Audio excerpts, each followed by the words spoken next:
नमस्कार साथियों, आप सभी का स्वागत है। आज हम इस क्लास में एक नई सीरीज स्टार्ट करने जा रहे हैं।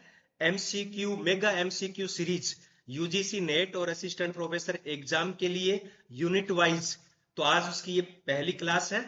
जब भी एग्जाम नजदीक आता है तो मैं कहता हूं कि दो चीजें अपने को करनी चाहिए।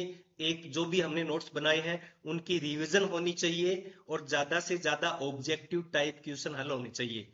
तो इस मेगा एमसीक्यू सीरीज के माध्यम से ये दोनों ही बातें होगी। इससे हमारी रिवीजन भी हो जाएगी क्योंकि हम सभी टॉपिक्स को कवर करेंगे और साथ में एमसीक्यू भी हमारे हल होते जाएंगे। तो प्रतिदिन ये क्लास होगी, संडे को छोड़कर 2 दिन यूट्यूब पे होगी। बाकी हमारे जो प्लेटफॉर्म है प्ले स्टोर का, app sociology classes in Hindi, वहां पर होगी 4 दिन और 2 दिन यूट्यूब पर। तो ये मेरे ऊपर उसका लोगो है और ये मोबाइल नंबर है। यहाँ पे आप व्हाट्सअप करके इसका लिंक प्राप्त कर सकते हैं या डायरेक्ट प्ले स्टोर से सोशियोलॉजी क्लासेज इन हिंदी के नाम से सर्च करेंगे तो आपको वहां इसका ऑप्शन मिल जाएगा। तो स्टार्ट करते हैं। आज हमारी ये पहली क्लास है एमसीक्यू सीरीज की। रोज की 25 से 50 टॉपिक वाइज ये पर्सन कम ज्यादा होते रहेंगे क्योंकि कुछ लंबे क्वेश्चन होते हैं तो उनमें 25 ही होंगे, अगर शॉर्ट होंगे तो उनमें 50 क्वेश्चन हम करेंगे। तो मैं doctor Manpal, assistant professor sociology, government college Shri Ganganagar से। और आज स्टार्ट करते हैं हमारी पहली क्लास को। और पहला प्रश्न है कि एशियाई उत्पादन पद्धति, अंग्रेजी में बोलते हैं इसको एएमपी। नाम तो आपने सुना होगा। क्या होता है, फुल फॉर्म क्या होता है एएमपी की? एशियाटिक मोड ऑफ प्रोडक्शन, एशियाई उत्पादन पद्धति। तो जो मार्क्स ने 5 समाजों का 5 रूप से वर्गीकरण किया था, तो उसमें आपने देखा होगा कि एशियाई समाज की बात उन्होंने कही थी। तो एशियाई समाज या एशियाई उत्पादन पद्धति एएमपी के संबंध में हमें बताना है कि कौन सा कथन या कौन से कथन, एक कथन या एक से अधिक कथन है वो गलत है, असत्य है, बाकी सही है। तो पहला कथन है कि मार्क्स ने यह अवधारणा है, इसमें इन्होंने एंजल्स का भी इनका योगदान रहा था। मार्क्स और एंजल्स ने मिलकर ये एशियाई उत्पादन पद्धति पे चर्चा की थी। तो इन्होंने contribution to the critique of political economy, ये इनकी प्रथम पुस्तक भी मानी जाती है। ये इनकी प्रथम पुस्तक भी मानी जाती है, contribution to the critique of political economy. Marx की ये पहली पुस्तक मानी जाती है। तो ये अवधारणा इन्होंने इस पुस्तक में दी। दूसरा है कि जो एएमपी की अवधारणा है, भारतीय संदर्भ में इसका प्रयोग है वो कैथलीन गफ के द्वारा किया गया। कैथलीन गफ ने इसका प्रयोग है वो किया है। इस उत्पादन पद्धति में जो संसाधन होते हैं, साधन होते हैं या जो संपत्ति होती है, उस पर किसका अधिकार होता है? अधिकार है वो व्यक्तिगत होता है, सामूहिक या सरकार का अधिकार नहीं होता है। चौथा कथन है हमारा कि उत्पादन में तकनीकी जो साधन होते हैं, टेक्नोलॉजी डेवलपमेंट का डेवलपमेंट बहुत कम होता है, सीमित होता है। यानी बहुत ज्यादा तकनीकी साधनों का प्रयोग इसमें नहीं किया जाता है। सत्ता निरंकुश शासक के पास होती है। यानी जो शासक होता है वो किस प्रकार का होता है? निरंकुश होता है। तो ये 5 कथन है। 5 कथन में आपको बताने हैं कि कौन से कथन है वो सत्य और कौन से असत्य है। तो इनमें से अब इसी प्रकार के नेट के एग्जाम में प्रश्न पूछा जाता है। ऑप्शन ए होगा कि 1 2 3 4, ऑप्शन 2 होगा कि 2 3 4, इस प्रकार से। तो इसमें ए सही है, 2 भी सत्य है, तीसरा असत्य है। स यानी 1 2 3, 1 2 4 और 5 तो सत्य है, तीसरा कथन है वो असत्य है। इसमें स्वामित्व क्या होता है? व्यक्तिगत नहीं होता है, क्योंकि शासक इस प्रकार का निरंकुश है। तो यहां सरकार का स्वामित्व होता है साधनों पर। किसका स्वामित्व होता है? सरकार का होता है, व्यक्तिगत नहीं होता है। इसलिए ये पिछड़े भी होते हैं क्योंकि ये तकनीक का ज्यादा प्रयोग नहीं कर पाते हैं। लाल पिताशाही यहाँ पे हावी रहती है और शासक का वो निरंकुश होता है, यानी बहुत सारी पावर्स उसके पास होती है जब संपत्ति सारी उसके पास है। तो इसका ये कथन है वो असत्य है, बाकी सारे कथन है वो सत्य है। दूसरा है, लेवी स्ट्रॉस ने आदिम संस्कृति की प्रणालियों का परीक्षण किस आधार पर किया है? अगर हम लेवी स्ट्रॉस को पढ़ेंगे ना तो संरचनावादी है, और इन्होंने जिस प्रणाली का परीक्षण या इनका जो मूल आधार है पूरे के पूरे समाजशास्त्र का, वो आधार क्या है, किस बात पे ये लिखते हैं? तो इनके कई कथन हैं जो एग्जाम में बार बार पूछे जाते हैं कि समाज की वास्तविकता है वो यथार्थ में नहीं होती है, वो तो केवल मन के अंदर होती है। तो इसी प्रकार की बातें हम वो कहते हैं। तो इनका जो अलायंस थियरी है, मुख्य रूप से जो नातेदारी संरचना है, उसके आधार पर इन्होंने जो भी अवधारणाएं दी है, जो भी इनके कथन है, जो भी इनका अध्ययन है, वो नातेदारी स्ट्रक्चर पर, किनशिप स्ट्रक्चर पर डिपेंड है। तो जाति संरचना, वर्ग संरचना, क्योंकि जाति का तो अध्ययन किया ही नहीं तो ये तो हो ही नहीं सकता। तो नातेदारी संरचना, किनशिप स्ट्रक्चर बेस है, और इन्होंने कहा था कि प्रारंभिक जो नातेदारी है वो वैवाहिक संबंधों से उत्पन्न होती है, क्योंकि रक्तदारी दो होती है, तो उन्होंने वैवाहिक संबंधों पे इन्होंने ज्यादा बल दिया है, और कहते हैं कि नातेदारी जब महिलाओं का आदान प्रदान किया गया, नातेदारी क्या है? आदान प्रदान ही तो है, विनिमय तो है। तो ये नातेदारी विनिमय की बात है वो करते हैं। प्रश्न नंबर 3 है, माइकल फुको ने निम्नलिखित में से किसका समर्थन है वो नहीं किया? तो माइकल फुको ने मुख्य रूप से कई मुद्दों पे चर्चा की है। उनमें से एक मुद्दा है सत्ता, अथॉरिटी। ये कहते हैं कि ज्ञान की बात करते हैं, knowledge of power, power of knowledge की बात करते हैं। तो ये कहते हैं कि सत्ता विसरित होती है, सत्ता व्यापक होती है, सत्ता शासन व्यवस्था में अभिव्यक्त होती है। अब देखो, अगर आपको कुछ भी नहीं पता है, कुछ भी पता नहीं है, माइकल फुको के बारे में पता नहीं है, सत्ता के बारे में पता नहीं है, तो भी हम इसका आंसर है बिल्कुल सही दे सकते हैं। कैसे दे सकते हैं? 3 के 3 कथन है। पहले विस्तृत है, यानी बहुत ज्यादा विस्तृत है, व्यापक है, और शासन व्यवस्था है तो उसमें अभिव्यक्त होती है, और सत्ता विशुद्ध रूप से दमनकारी है। अब दमनकारी होगी तो वो व्यापक नहीं होगी, बिल्कुल एक जगह केंद्रित होगी, और वो विस्तृत नहीं होगी, किसी एक जगह पर फोकस्ड होगी। तो चौथा कथन है, डी ऑप्शन इसका सही है, कि माइकल फुको ने इसका अध्ययन है वो, सॉरी, ये कथन नहीं कहा कि सत्ता विशुद्ध रूप से क्या होती है, दमनकारी होती है। इस बात की चर्चा इन्होंने नहीं की। प्रश्न नंबर 4 है कि वृहद आख्यान, वृहद आख्यान मतलब जो विस्तृत है, कि लोगों केंद्रित निर्माण के परित्याग को कहा जाता है। तो ये मुख्य रूप से जो लोक केंद्रित निर्माण है उसके परित्याग से संबंधित है। तो इसमें अधिव्याख्या, विधि सम्मतता, प्रोक्ति, विसंबंधन। तो इसका सही आंसर हो जाएगा विसंबंधन, अलगाव। ये अलगाव का परित्याग है। प्रश्न नंबर 5 है, मिशेल या के जगह माइकल फुको भी लिखा आता है, कि प्रवृत्ति के मूल में निम्नलिखित में कौन से विचार हैं?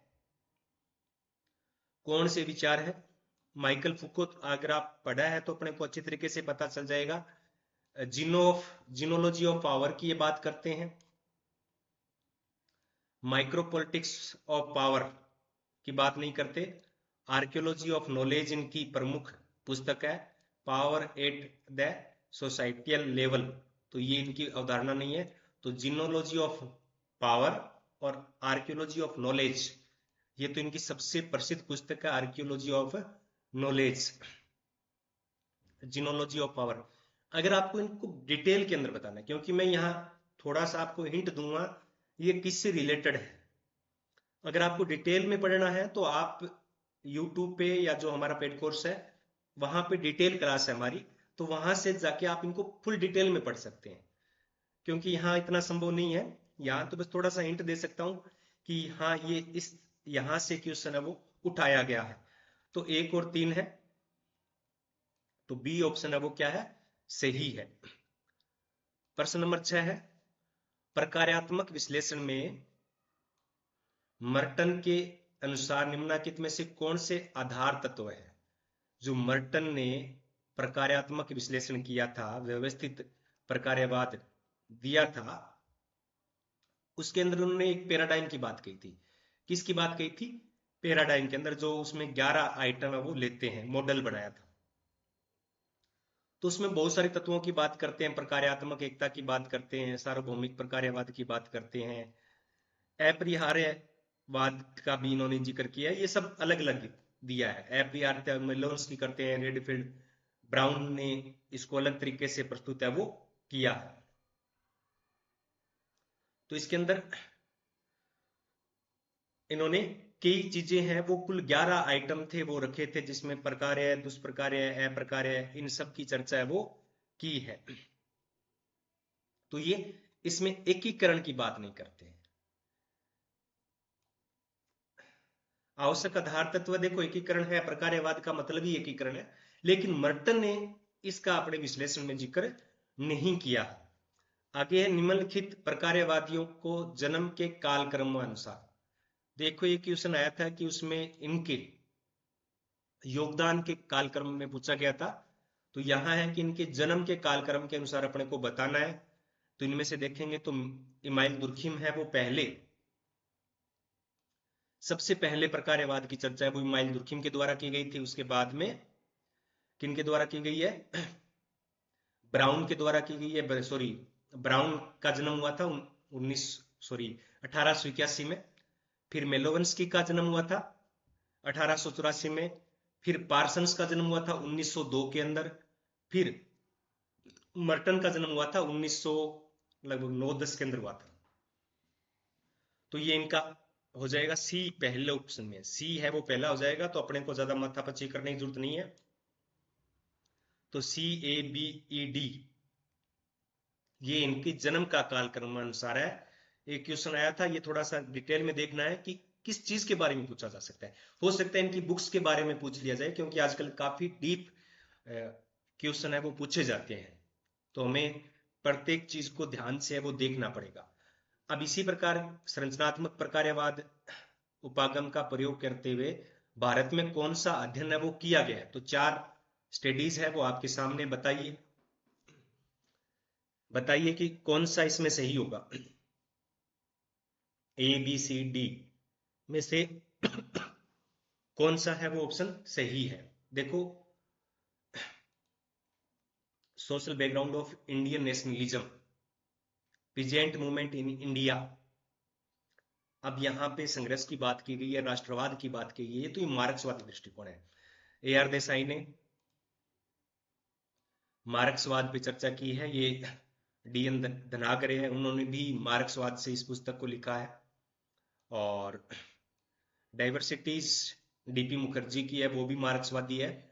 ये जो पुस्तक है the religion and society among the crooks of south India, तो ये MN श्रीनिवास की है। और MN श्रीनिवास है वो मुख्य रूप से संरचनात्मक प्रकार्यवाद उपागम का प्रयोग करते हैं। मजूमदार है, इरावती कर्वे है। साथ साथ में उन लोगों ने कहीं कहीं बीच बीच में भारत विद्या उपागम का भी प्रयोग किया है। प्रश्न नंबर 9 है, लेवी स्ट्रास ने किस बात पर बल दिया कि विनिमय के प्रतिमान विनियमित होते हैं। विनिमय, क्योंकि मैंने अभी बात की थी लेवी स्ट्रास पे, तो इन्होंने कहा था कि नातेदारी व्यवस्था की प्रणाली है वो विवाह के लिए जो महिलाओं का विनिमय हुआ था उससे प्रारंभ होती है। तो यहां बात करते हैं कि विनिमय के प्रतिमान विनियमित होते हैं। किससे विनियमित होते हैं, किससे विनियमित होते हैं, तो किससे होंगे। देखो, प्रतिमान की जब बात आती है ना, तो ये स्ट्रक्चर नहीं है, ये कोई आर्थिक व्यवस्था नहीं है। ये कोई राजनीतिक व्यवस्था नहीं है। तो ऑप्शन क्या होगा? ए, समाज के मानकों एवं मूल्यों द्वारा। तो आज की मेरी क्लास है वो, मैं ज्यादा आपको टाइम नहीं दे रहा हूं। आगे जो भी हमारी क्लासेस होगी उसमें मैं आपसे क्वेश्चन भी साथ साथ में जानने की कोशिश करूंगा कि सॉरी आंसर क्या होगा इसका, तो आप साथ साथ में बता सकेंगे। आगे है प्रश्न नंबर 10, प्रकार्यात्मक विश्लेषण का रूप निदर्शन, पैराडाइम, डिजाइन का निर्माण है वो किसके द्वारा किया गया था? तो ये इसकी चर्चा मैं अभी कर ही चुका हूं। किसने किया था? मर्टन ने किया था। यह विचार किसने प्रतिपादित किया कि प्रत्येक सांस्कृतिक पद या मद प्रकार्यात्मक है, यानी सार्वभौम प्रकार्यवाद, यानी प्रत्येक संस्कृति का प्रत्येक अंग कुछ ना कुछ योगदान देता है, वो हमेशा प्रकार्यवादी रहेगा। तो ऐसा किसका मानना है? बताइए। Option A Nadel, B Radcliffe Brown, C Merton, D Malinowski. बताइए इसका सही आंसर क्या होगा? क्योंकि ये चारों के चारों हैं तो इसको हम व्यवस्थित प्रकार्यवाद के नाम से जानते हैं। मर्टन के, रेडक्लिफ ब्राउन के प्रकार्यवाद को हम व्यक्तिगत प्रकार्यवाद के नाम से जान सकते हैं। और मेलोवंस्की का जो प्रकार्यवाद है वो सार्वभौम प्रकार्यवाद से मिलता जुलता है। प्रकार्यात्मक अपरिहार्यता की बात है वो मेलोवंस्की के द्वारा की गई है। तो आप डिटेल है वो मेलोवंस्की क्लास अपलोड है तो वहां देख सकते हैं। नौ प्रकार्यवाद पार्सन्स के परंपरागत दबाव में से किसको स्वीकार नहीं करता है? नौ प्रकार्यवाद, देखो प्रकार्यवाद है वो मुख्य रूप से समाजशास्त्र की बात करें तो जीएस सॉरी अपने क्या है इमाइल दुर्खिम से या उससे पहले कहीं ना कहीं थोड़ा बहुत स्पेंसर से, यहां से प्रारंभ हो जाता है। और मानव शास्त्र में दो प्रमुख विचारक हैं, एक मेलोवंस्की और एक रेडक्लिफ ब्राउन। तो ये मुख्य प्रकार्यवाद होते हैं। उसको बाद में पार्सन्स एक उच्च दर्जे के प्रकार्यवाद को उन्होंने चरम पे पहुंचा दिया था पार्सन्स ने।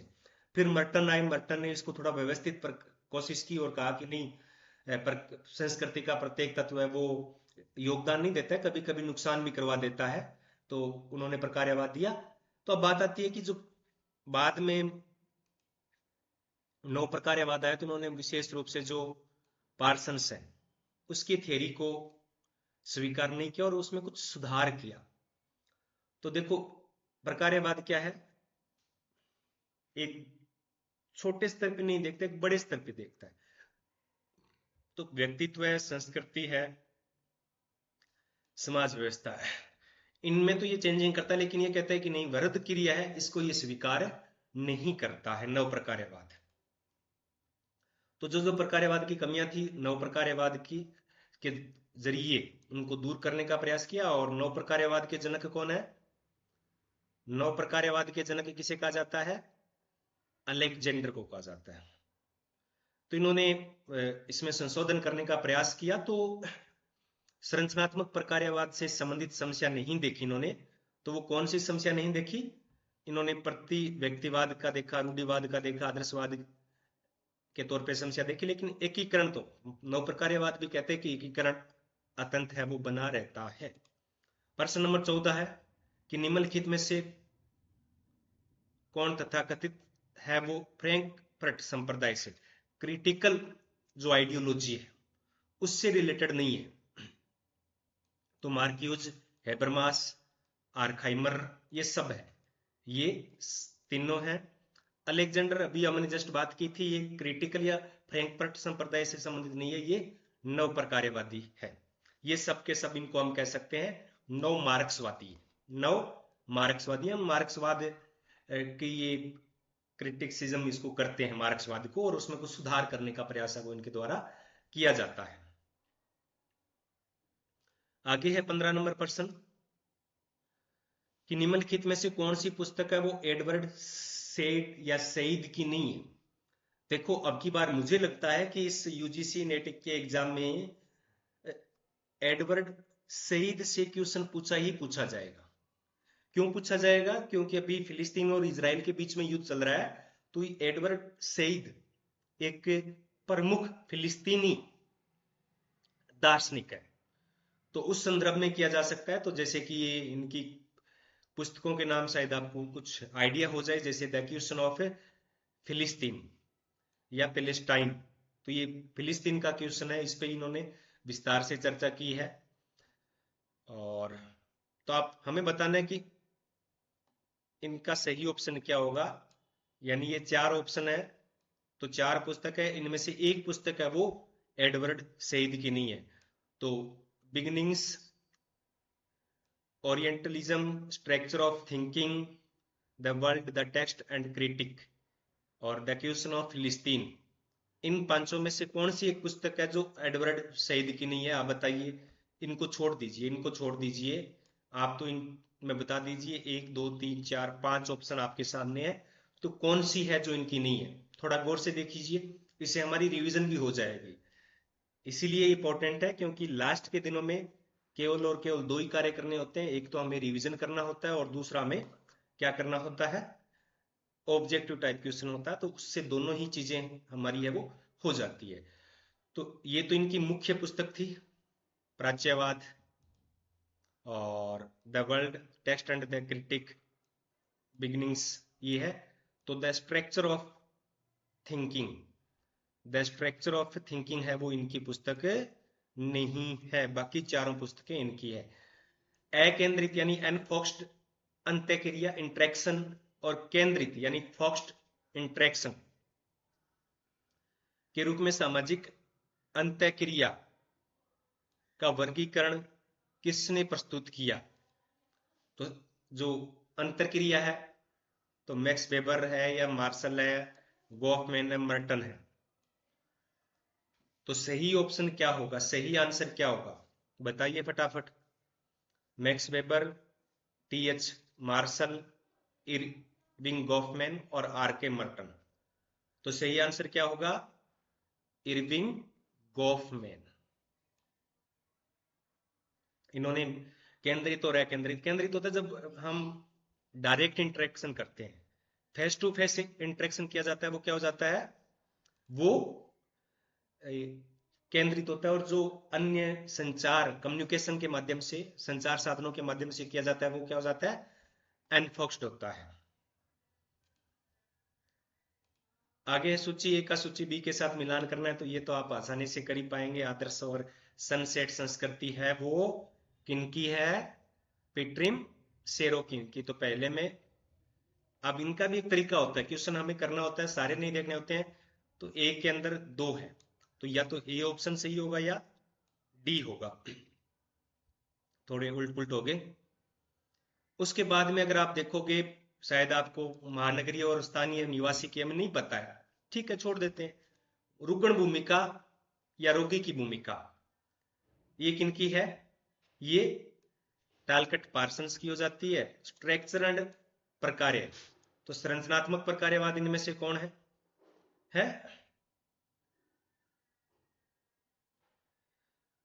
कौन हो जाएंगे संरचनात्मक प्रकार्यवाद? रेडफील्ड ब्राउन हो जाएंगे।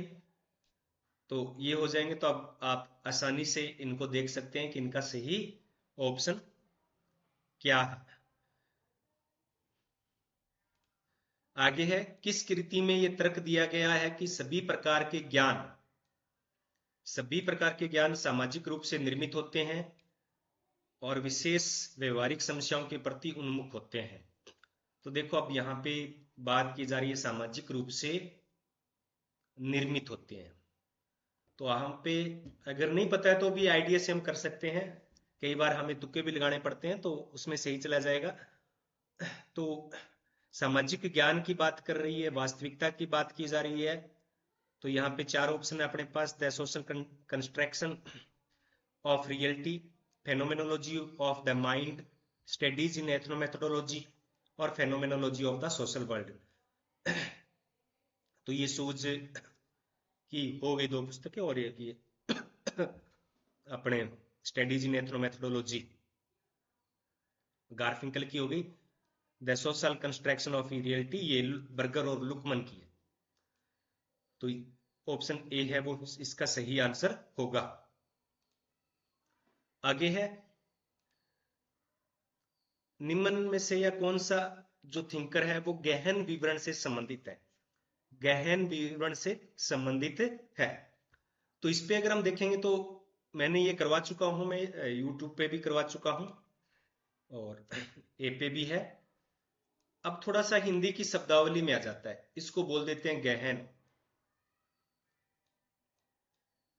इसको बोल देते हैं मोटा विवरण। तो शायद कुछ आपको याद आ जाए मोटा विवरण, अगर आपने मेरी क्लास देखी है तो मैंने उस क्लास में ये कराया है मोटा विवरण, थिंक डिस्क्रिप्टिव विवरण। तो ये अवधारणा किनकी है? गहन विवरण या मोटा विवरण या तो ये क्या है, किसी चीज को बहुत ज्यादा डिटेल से बताते हैं। और ये थिंकर ऐसे हैं जिन्होंने लगभग मलेशिया के अंदर, इंडोनेशिया के अंदर, बाली द्वीप के अंदर भी अध्ययन किया है। तो शायद आपको याद हो गया होगा, कार्ल माइकिम नहीं है, अल्फ्रेड सूज नहीं है, गॉफमैन नहीं है, किलफोर्ड गिर्च इसका सही आंसर है वो होगा। निम्नलिखित में से किसने अपने सिद्धांत में निर्देशात्मक और निजवाचकता की अवधारणा का प्रयोग किया है? तो किसके द्वारा किया गया है बताइए? चार ऑप्शन है, हेराल्ड गारफिंकल, थॉमस लकमैन, अल्फ्रेड सूज, इरविन गॉफमैन। तो ये है एथनोमेथोडोलॉजी से संबंधित है और इस सिद्धांत में उन्होंने चार अवधारणाओं का प्रयोग किया था। उन चार अवधारणाओं में से दो अवधारणाएं हैं, ये भी है निर्देशात्मकता और निजवाचकता या व्यक्तिवाचकता। तो क्या हो जाएगा? हेराल्ड गारफिंकल इसका सही आंसर होगा। प्रश्न नंबर 21 है कि किस विद्वान ने समय और स्थान दूरीकरण, तो इन्होंने आधुनिकता की या उत्तराधुनिकता की जब बात की है, जोखिम भरे समाज की बात की है, तो ये कहते हैं कि आज की दुनिया के अंदर क्या है, समय और स्थान बिल्कुल समाप्त हो गए हैं। तो ये तो अगर आपने थोड़ी बहुत तैयारी किया तो आप अच्छे तरीके से बता पा सकते हैं कि ये एंथनी गिडेंस नहीं है, माइकल फुको भी नहीं है, डेरिंडा भी नहीं है, जेमसन भी नहीं है। तो कौन है? तो एंथनी गिडेंस ही है। एंथनी गिडेंस है, समय और स्थान की दूरी घटने की बात है वो करते हैं और आधुनिकता की एक प्रमुख विशेषता इसको बताते हैं। प्रश्न नंबर 22, किसने अपनी पद्धति में कहा कि जिस तरह से लोग दूसरों की चेतना को समझते हैं जबकि वे चेतना की अपनी ही धारा में रहते हैं, यानी वो दूसरों की चेतना को समझते हैं अपनी चेतना की धारा में रहते हुए। तो चेतना की बात है, सामाजिक चेतना की बात है, वो कौन करता है? थोड़ा सा चेतना जो शब्दावली है वो क्या दार्शनिक टाइप की है? किस टाइप की है? दार्शनिक टाइप की है। तो बताइए ऑप्शन क्या है? ए रोजर्स, बी अल्फ्रेड सूज, सी डगलस, डी रोज रिटजर। अल्फ्रेड सूज इसका सही आंसर होगा। 23 नंबर है कि सामाजिक प्रघटना, सोशल फिनोमेनो को समझने के लिए निम्नलिखित में से कौन प्रकार्यात्मक उपागम का प्रयोग नहीं करता है? देखो कई बार मेरे पास क्वेश्चन आ जाते हैं कि सर बताइए कि ये क्या होगा। जैसे एग्जांपल के तौर पे यहां पे हेबरमास के स्थान पे अगर होता पार्सन्स, पार्सन्स होता तो बताइए आंसर क्या हो जाता? बताइए अगर यहां पार्सन्स होता तो ऑप्शन क्या होता? सॉरी राइटिंग बहुत खराब है। कुछ आज भी कमेंट आ रहा था कि सर आप बोर्ड पे वैसे लिखा करो, तो राइटिंग इतनी खराब है कि कुछ समझ में नहीं आएगा आपके। तो देखो ये अलेक्जेंडर है वो प्रकार्यवाद है, लेकिन प्रकार्यवाद सॉरी नव प्रकार्यवादी है, लेकिन प्रकार्यवादी तो है। किंग्सले डेविस और मर्टन प्रकार्यवादी तो है, पार्सन्स तो है। तो यहां अगर होता तो हम हो सकता है अलेक्जेंडर को सही कर देते हैं, लेकिन यहां पे तो अपने को स्पष्ट पता चल रहा है कि हेबर मास है वो क्रिटिक है या नव मार्क्सवादी विचारधारा से जुड़े हुए हैं, आलोचनात्मक उपागम का प्रयोग है वो करते हैं, प्रकार्यवादी उपागम का प्रयोग नहीं करते हैं। अगर आप देखोगे ना तो हमें बहुत प्रकार के 100 में से जो हमारे नेट के एग्जाम में आएंगे, तो उनमें से 50% क्वेश्चन बहुत ज्यादा मुश्किल नहीं होते हैं, और 50% काफी मुश्किल होते हैं, 20-25% तो शायद किसी को भी ना आए, मुझे भी नहीं आएंगे, किसी को भी नहीं आएंगे। 15-20% या 10-15% लास्ट वाले क्वेश्चन है वो किसी को भी नहीं आते हैं। तो 50% क्वेश्चन अगर हम अच्छी तरीके से तैयारी है ना, मेरिट कितनी जाती है, 60-65 जाती है, तो 50% तो वो हमें करना ही है। कुछ अपने अगर और अच्छा कर लेते हैं तो हमारा नेट तो निकल ही जाता है। अब की बार तो पीएचडी का एंट्रेंस भी आपको अलग से नहीं देना पड़ेगा, एंट्रेंस ही मान लीजिए अगर आप पीएचडी में एडमिशन लेना चाहते हो तो उसके लिए भी इंपॉर्टेंट है, उसकी मेरिट थोड़ी और कम जाएगी, और अगर ज्यादा करना है तो फिर डीपली जाना ही पड़ेगा जेआरएफ के लिए। आगे है, हमें इनमें से सुमेलित नहीं है, 5 है, 5 में से कौन सा एक है वो सुमेलित नहीं है? विध्वंस समाज वोमेन, मीडिया समाज लार्ड, सूचना समाज बेमस्टर, रिफ्लेक्सिव समाज